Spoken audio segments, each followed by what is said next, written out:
औज़ुबिल्लाहि मिनश्शैतानिर्रजीम बिस्मिल्लाहिर्रहमानिर्रहीम नहमदु व नुसल्ली अला रसूलिल करीम। रसूलुल्लाह सल्लल्लाहु अलैहि वसल्लम का इरशाद मुबारक है, खैरुकुम खैरुकुम मन तअल्लमल कुरान व अल्लमहु। तुम में सबसे बेहतर वो है जो ख़ुद कुरान पढ़े और दूसरों को सिखाए। तो माशाल्लाह कुरान करीम पढ़ने का बाकायदा आगाज़ हो चुका है और हुकूमत पाकिस्तान की तरफ से ये लाज़मी करार दिया गया है कि तमाम बच्चे ना सिर्फ़ कुरान मजीद फ़ुरक़ान हमीद की तलावत की सआदत हासिल करें बल्कि इसके तर्जमे से भी आगाह हों। इसलिए तमाम स्कूलों में कुरान मजीद के तर्जमे की बाकायदा क्लासेस हो रही हैं और मेरे स्कूल गवर्नमेंट हाई स्कूल 75 जनूबी में भी ये सिलसिला अच्छे अंदाज से खुश असलूबी से सर अंजाम पा रहा है। मैंने महसूस किया कि जब हम तर्जमा कर रहे होते हैं तो बहुत से बच्चे तर्जमे को रट्टा लगाने की कोशिश करते हैं ताकि हम सबक याद कर सकें, लेकिन सबक याद करने का बेहतरीन तरीका ये है कि कुरान के हरूफ को समझा जाए और फिर तर्जमा अच्छे अंदाज से किया जा सकता है। तो इस सिलसिले में बेटा जी आप अच्छी तरह जानते हैं ग्रामर में पार्ट ऑफ स्पीच को बहुत ज़्यादा अहमियत हासिल है और अरबी हो उर्दू हो इंग्लिश हो, इसमें पार्ट ऑफ स्पीच ख़ास अहमियत के हामिल होते हैं। तो मैं दो पार्ट ऑफ स्पीच यानी प्रपोजिशंस और इसमें ज़मीर जिसे प्रोनाउन कहते हैं इनकी वजाहत करूँगा। अगर हमें प्रपोजिशंस या हरूफ जार का इल्म हो जाए और इनको हम सीख लें, हरूफ जार बार बार तकरार के साथ आते हैं, रिपीट होते रहते हैं। ये मुख्तलिफ़ अस्मा को और अफ़ाल को आपस में मिलाते हैं, ये मुख्तलिफ़ जुमलों को आपस में मिलाते हैं और ये रब्बत का, तअल्लुक़ का और वसल का काम सर अंजाम देते हैं। तो कुछ हरूफ जार अरबी में जिसको इंग्लिश में प्रपोजिशंस कहते हैं मैं आपके सामने पेश कर रहा हूँ। ये कुरान मजीद में बार बार तकरार के साथ आने वाले हरूफ हैं जिनको अगर समझ लिया जाए तो कुरान का तर्जमा करना आसान तर हो जाता है। ये हरूफ जार कुछ इस तरह हैं। अला, अला के मानी होती हैं वार्निंग के, ख़बरदार। अला इन्नहुमुल मुफ़सिदून, ख़बरदार यही लोग फसाद करने वाले हैं। अला उस वक़्त बयान होता है, उस वक़्त इस्तेमाल किया जाता है जब किसी चीज़ की वार्निंग दी जा रही हो। तो इसकी मैं मिसाल दे चुका हूँ। अला इन्नहुमुल मुफ़सिदून, ख़बरदार यही वो लोग हैं जो फसाद करने वाले हैं। ये सूरह बकरा की आयत मुबारका का हिस्सा मैंने पढ़ा है। इस यहाँ मुनाफिकीन की तरफ इशारा किया जा रहा है। इसी तरह बेटा वाव दो तरीके से हर्फ़े जार में इस्तेमाल हो रहा होता है। एक वाव का मतलब होता है और, जब दो चीज़ों को मिलाया जाता है उस वक़्त एंड इंग्लिश में, अरबी और उर्दू में वाव का इस्तेमाल होता है। अर्ज़ व समा, ज़मीन व आसमान वगैरह वगैरह। तो ये हर जगह वाव से हम इसम और फ़ेल को मिला रहे होते हैं, मुख्तलिफ़ अस्मा को मिला रहे होते हैं और मुख्तलिफ़ जुमलों को मिला रहे होते हैं और इसका मतलब और होता है। अर्ज़ व समा, ज़मीन व आसमान, सुबह शाम, ये उर्दू में इस्तेमाल होते हैं। इसी तरह जब मैंने लैल व नहार कहूँगा तो ये अरबी का लफ्ज़ बन जाएगा, अर्ज़ व समा कहूँगा तो ये अरबी का लफ्ज़ बन जाएगा। इसी तरह जब वाव किसी और हरफ के साथ मिलकर वन नज्म वन नस्र वल लैल के अल्फाज में आता है तो ये कसम के मानी में आता है। वन नज्म, सितारे की कसम, वल लैल, ए रसूल अरबी तेरी स्याह जुल्फ़ों की कसम, वज़्ज़ुहा तेरे रुखे रोशन की कसम। तो ये कसम के मानी में आता है। इसी तरह सीन ज़बर सा भी एक हरफ है, इसका मतलब होता है करीब। तो जैसा कि सा यालमूना, अन करीब वो जान जाएंगे, सा यालमूना अन करीब वो जान जाएंगे। इसी तरह बेटा जब फा शुरू में आ जाए तो इसका मतलब होता है इसलिए, जिसको हम इंग्लिश में देयरफॉर कह रहे होते हैं, इसलिए। तो इसको भी फा साथ ही लगा दिया जाए, फासा यालमूना, पस वो इसको अन करीब जान जाएंगे। इसी तरह बेटा लाम ज़ेर ली भी एक प्रपोजिशन है, अरबी में इसे हर्फ़ जार कहेंगे, के लिए, फार इसके लिए इस्तेमाल होता है। और हम कह रहे होते हैं लिल्लाहि मा फिस समावाति व मा फिल अर्द, अल्लाह ही के लिए है जो कुछ आसमानों में है और जो कुछ ज़मीन में है। इसी तरह एक और हर्फ़ जार है कल्ला, जब किसी बात को सख्ती से रद्द किया जाए तो उसके लिए कल्ला का लफ्ज़ इस्तेमाल होता है। इसके मानी होते हैं हरगिज़ नहीं, कल्ला ला युलबिज़न्ना, हरगिज़ नहीं वो दाखिल किए जाएंगे। इसी तरह बेटा अन, अन का मतलब होता है से, और इसको इंग्लिश में बाय कह रहे होते हैं। अन अबी हुरैरा, रिपोर्टेड बाय हज़रत अबू हुरैरा। अन का मतलब होता है से, इसका मतलब होता है की तरफ से बयान करना। तो ये ऐन ज़बर नून अन, इसका मतलब होता है से।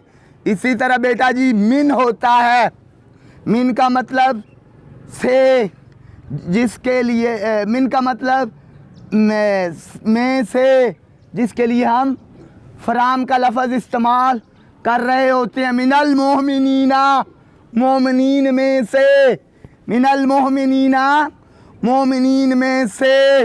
इसी तरह बेटा एक और हर्फ़ जार है फ़ी, फ़ी का मतलब होता है में, फ़ी का क्या मतलब होता है? उर्दू इंग्लिश में इसे इन कह रहे होते हैं। ला रैब फ़ी, इसमें कोई शक नहीं, इसमें कोई शक नहीं। इसी तरह एक लफ्ज़ होता है अय्या, अय्या का मतलब होता है सिर्फ, अय्या का क्या मतलब होता है? ओनली, सिर्फ, ओनली। इय्या का नअबुदु व इय्या का नस्तईन, हम सिर्फ तेरी ही इबादत करते हैं और तुझ ही से मदद मांगते हैं। इसी तरह बेटा इला की मतलब होता है की तरफ, इला का मतलब होता है की तरफ। इलल मस्जिदिल अक्सा, मस्जिद अक्सा तक, मस्जिद अक्सा की तरफ। इसके लिए बेटा जी हम टू वर्ड्स का इस्तेमाल करते हैं। इंग्लिश में टू लिखते हैं या टू वर्ड्स लिखते हैं। इसी तरह बेटा एक होता है औ का मतलब होता है या, जिस तरह आप कहते हैं आमंद औ अनवर, आमंद या अनवर। और कुरान मजीद में इसके लिए आयत का मैं हवाला दूंगा, सूरह बकरा की आयत है औ कसय्यबिन मिनस समाई, औ कसय्यबिन मिनस समाई, इसमें भी या के मानी में औ आ रहा है। इसी तरह बेटा अला, अला का मतलब होता है पर, सल्लू अलल हबीब आप अक्सर बोलते रहते हैं। और सूरह अज़ाब में है इन्नल्लाह व मलाइकातिही युसल्लूना अलन नबी या अय्युहल्लज़ीना आमनू सल्लू अलैहि व सल्लिमू तस्लीमा। अला का मतलब यहाँ क्या हुआ? पर। इसी तरह बेटा जी हरूफ जार में से इज़ा है। इज़ा उस वक़्त बोला जाता है जब किसी वाक़या का जिक्र किया जाए। इज़ क़ाला रब्बुका लिल मलाइकाति इन्नी जाइलुन फ़िल अर्दि खलीफ़ा, जब कहा तेरे रब ने फरिश्तों से मैं ज़मीन पर खलीफा बनाने वाला हूँ। तो ये इज़ा जब बा एक और हरफ जार है और मैं इसकी मिसाल बिस्मिल्लाहिर्रहमानिर्रहीम से दूंगा, बाइस्मे अल्लाह के नाम के साथ। बाइस्मे का क्या मतलब होता है? अल्लाह के नाम के साथ। इसके लिए इंग्लिश में आप विद रेस्पेक्ट आप लिख रहे होती हैं, दरख्वास्त जब लिखते हैं विद यू रेस्पेक्ट, विद के जो वर्ड होता है इसका मतलब होता है बा। ये अरबी का बा है और ये प्रपोजिशन है बेटा, इसीलिए इस तरह लाम ज़ेर ली इसका मतलब होता है मेरे लिए। और मैं सूरह बकरा की एक आयत मुबारका की तरफ आऊँगा, वशकुरूली, मेरा शुक्र अदा करो, वला तकफरून, और कुफर ना किया करो। मेरा शुक्र अदा करो, अल्लाह रब्बुल इज़्ज़त फरमा रहे हैं मेरा शुक्र अदा करो और कुफर ना किया करो। इसी तरह बेटा जी कभी कभी हमज़ा ज़बर के साथ जब आता है, अलिफ ज़बर के साथ जब आता है तो इस्तिफ़ामिया अंदाज हो जाता है। जैसे हमज़ा ज़बर आ, क्या, इसके लिए हम कई बार बोल रहे होते हैं अलम तरा कैफा, क्या तूने नहीं देखा कि तेरे रब ने हाथी वालों के साथ क्या सलूक किया, या आ रहे तल्लाजी, क्या तू नहीं देखता ऐसे शख्स को जो यतीम को धक्के देता है। इसी तरह बेटा जी एक लफ्ज़ आ रहा होता है, बार बार इस्तेमाल होता है, ला, और हर बच्चा जानता है कि जब ला आएगा तो इसका मतलब नहीं के मानों में लिया जाएगा। ला योमिनून, वो ईमान नहीं लाएंगे। कुरान मजीद में कुफ़ार के बारे में ये आयत मुबारका बार बार आई है। सूरह बकरा में भी फरमाया जा रहा है ला योमिनून, सूरह यासीन में भी फरमाया जा रहा है ला योमिनून। इसी तरह बेटा एक लफ्ज़ होता है माँ दो मानों में इस्तेमाल होता है, कभी कभी नहीं के मानों में आता है। वमा अरसलनाका इल्ला रहमतल लिल आलमीन, हमने नहीं भेजा आपको लेकिन तमाम जहानों के लिए रहमत बनाकर। और कभी कभी माँ जो है वो बेटा जी जो के मानों में इस्तेमाल हो रहा होता है। मिम्मा रज़क़नाहुम, जो कुछ हमने दिया उनको, जो कुछ हमने दिया उनको, इसमें जो के मानी आ रहे हैं बेटा जी। इल्ला बड़ा लाजम किस्म का हरफे जार है, इसका मतलब होता है सवाए, इसका मतलब होता है मगर। इल्ला अंता सुबहाना का इन्नी कुन्तु मिनज़ ज़ालिमीन, या फिर आप कह रहे होते हैं ला इलाहा इल्लल्लाह मुहम्मदुर रसूलुल्लाह, अल्लाह के सिवा कोई माबूद नहीं। तो इल्ला का मतलब क्या हो गया? सवा।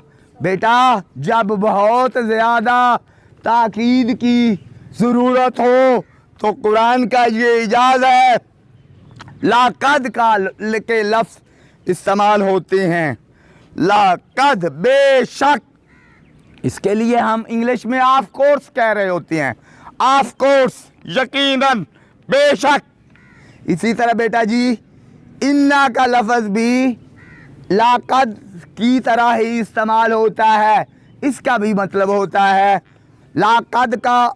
मैं कुरानी हवाला आपको दे दूँ, लाकद काना लकुम, लाकद काना लकुम फ़ी रसूलिल्लाह उस्वतुन हसना, बेशक रसूल अरबी सल्लल्लाहु अलैहि वसल्लम की ज़ात में तुम्हारे लिए बेहतरीन नमूना है। किसी शायर ने कहा था तेरी महराज कि तू लौहो कलम तक पहुँचा, मेरी महराज कि मैं तेरे नक्शे कदम तक पहुँचा। इसीलिए तो सूरह आले इमरान में इरशाद बारी ताला है कि ऐ रसूल फरमा दीजिए फत्ताबिऊनी, कि मेरी अताअत करो, मेरी पैरवी करो। तो बेटा लाकद का मतलब होता है बेशक, और इन्ना का मफहूम भी बेशक के मानी में आता है। इन्नल्लाह व मलाइकातुहू युसल्लूना अलन नबी, या इन्नल्लाह अला कुल्ली शैइन कदीर। तो इसमें बेटा इन्ना क्या कह रहा है? बेशक। तो इसी तरह बेटा एक हरफ जार है सुम्मा। सुम्मा का मतलब होता है फिर, इसको इंग्लिश में कहते हैं देन, फिर। और बार बार मुख्तलिफ सूरतों में, मसला सूरह बकरा में आ रहा है सुम्मा युमीतुकुम सुम्मा युहयीकुम सुम्मा अलैहि तुरजाऊन। ये बेटा जब मुख्तलिफ अस्मा को, मुख्तलिफ अफ़ाल को बार बार बयान किया जाए तो कुरान का ये अंदाज़ है कि वो बार बार सुम्मा इस्तेमाल करता है। कैसे भला? सुम्मा युमीतुकुम, तुम्हें मारा जाएगा, सुम्मा युहयीकुम, तुम्हें ज़िंदा किया जाएगा, सुम्मा अलैहि तुरजाऊन, और तुम वापस लौट कर आओगे। तो ये सुम्मा का क्या मतलब होता है? फिर। इसके बाद या जिसे हम देन कह रहे होते हैं, या जिसे हम क्या कह रहे होते हैं? देन। इसी तरह बेटा एक और हरफ है, उसे हम या कहते हैं। क्या कहते हैं? या इसको हरफ निदा कहते हैं, पुकारने वाला हर्फ। तो पूरा कुरान बड़ा बड़ा है। कभी कुरान कह रहा है या अय्युहल्लज़ीना आमनू, कभी कुरान कह रहा है या अय्युहन नबियो, कभी कुरान कह रहा है या अय्युहर रसूलु, कभी कुरान कह रहा है या इब्राहीम, कभी कुरान कह रहा है या इस्माइल, कभी कुरान कह रहा है या ईसा, कभी कुरान कह रहा है या मूसा, कभी कुरान कह रहा है या अय्युहल मुज़म्मिलु, ए कंबल ओढ़ कर सोने वाले। कभी कुरान कह रहा है या अय्युहल मुदस्सिरु, ए चादर ओढ़ कर सोने वाले। तो ये है या अय्युहल। तो बेटा जी ये कुछ हरूफ मैंने बयान किए, जिनको सिर्फ़ एक बार मैं रिपीट कर दूंगा, तफसील में पहले बयान कर चुका हूँ। अला, वा, वल, सा, फा, ली, कल्ला, अन, मिन, फी, अय्यी, वा, औ, इला, अला, या, इज़ा, बा, ली, आ, ला, मा, इल्ला, लक़द, इन्ना, सुम्मा। ये सारे के सारे हरूफ जार हैं, जिनको इंग्लिश में प्रपोजिशंस कहते हैं। ये मुख्तलिफ हरूफ और अस्मा और अफ़ाल को आपस और जुमलों को मिलाने का काम सर अंजाम देती हैं। मेरे कहने का मतलब ये है, इन हरूफ को आप याद कर लें और समझ लें। जहाँ जहाँ ये हरूफ आएंगे तो आप इनको समझ लेना, फिर आपके लिए आसान हो जाएगा। अब मैं प्रोनाउन की तरफ आता हूँ। इंग्लिश में 3 हिस्से होते हैं प्रोनाउन के। एक को हम कह रहे होते हैं थर्ड पर्सन, दूसरा कह रहे होते हैं सेकंड पर्सन, तीसरा हम कह रहे होते हैं फर्स्ट पर्सन। थर्ड पर्सन, इसको बेटा जी अरबी में गैब कहते हैं। वो सीगे जो गैब होते हैं, इनमें बेटा जी ही, शी, इट इंग्लिश में होते हैं, वो उर्दू में इस्तेमाल होता है। और अरबी के लिए जो वर्ड इस्तेमाल हो रहे होते हैं वो बेटा होता है हा, ही, हुम, और हुमा भी इस्तेमाल होता है। अब मैं आपको मिसाल दूंगा। ही क्या होता है? ही गैब अकेले के लिए होता है। व मलाइकाते ही, उसके फरिश्ते, यानी अल्लाह ताला की तरफ ज़मीर जा रही है। ही किस तरफ जा रही है? अल्लाह ताला की तरफ। व मलाइकाते ही, उसके फरिश्ते। तो ये बेटा इधर से ही शीट के मानों में आ रहा है, ही के मानों में आ रहा है। और अब आगे रब्बहू, उसका रब, जब ये हु की शक्ल में आएगा फिर भी ये इसी तरह प्रोनाउन होगा, रब्बहू, उसका रब। इसी तरह बेटा अब हाँ का एक और मतलब मैं आप सूरत कदर से दे रहा हूँ आपको।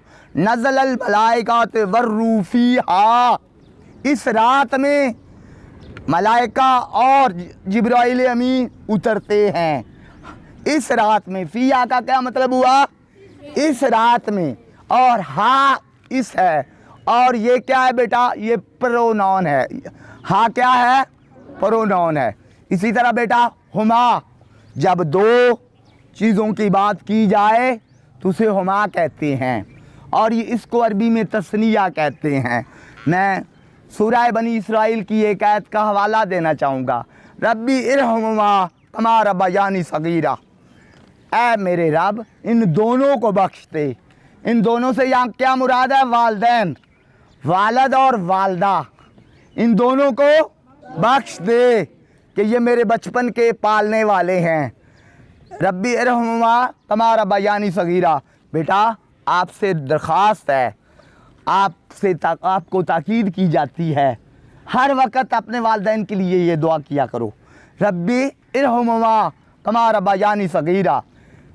ऐ अल्लाह तबारक व तआला जल्ले शानुहु इन दोनों को बख्श दे जैसा कि बचपन में उन्होंने मुझे पाला है। अगली बात की तरफ मैं आ रहा हूँ, हो हे पेशवा हो। तो बेटा सूरह इखलास में बार बार आप पढ़ते हैं कुल हो अल्लाह अहद, कह दो वो अल्लाह एक है, कह दो वो अल्लाह एक है। हो यहाँ के किसके मानी में आ रहा है? हो वो क्या है? प्रोनाउन है, और इसको अरबी में इसमें ज़मीर या उर्दू में इसमें ज़मीर कहते हैं।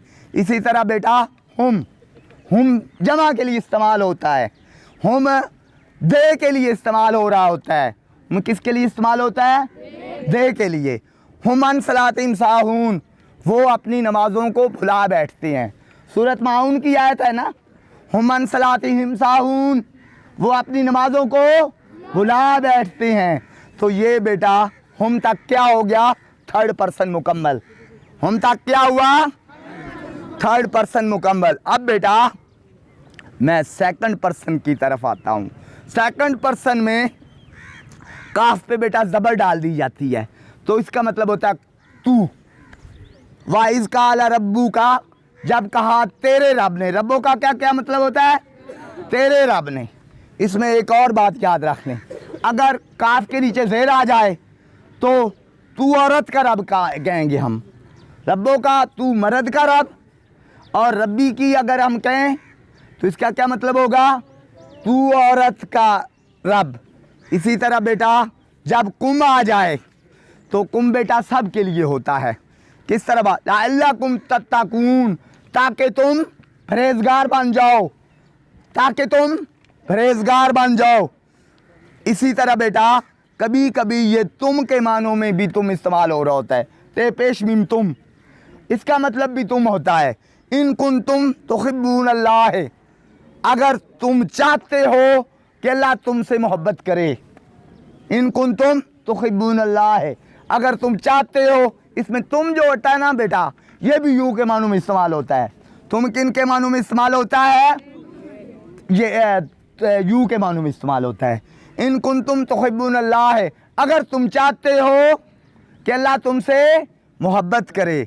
इसी तरह बेटा अब ये तुम का भी पता चल गया, कुम का भी पता चल गया। अब मैं इसमें ज़मीर का जो फर्स्ट पर्सन है ना, जिसे हम मुखातब कहते हैं, इंग्लिश में आई और वो से हम इस्तेमाल कर रहे होते हैं, और उर्दू में मैं और हम कह रहे होते हैं।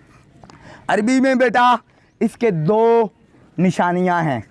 एक तो होता है छोटी या से, किसी जगह छोटी या आ जाए तो इसका मतलब होता है मैं।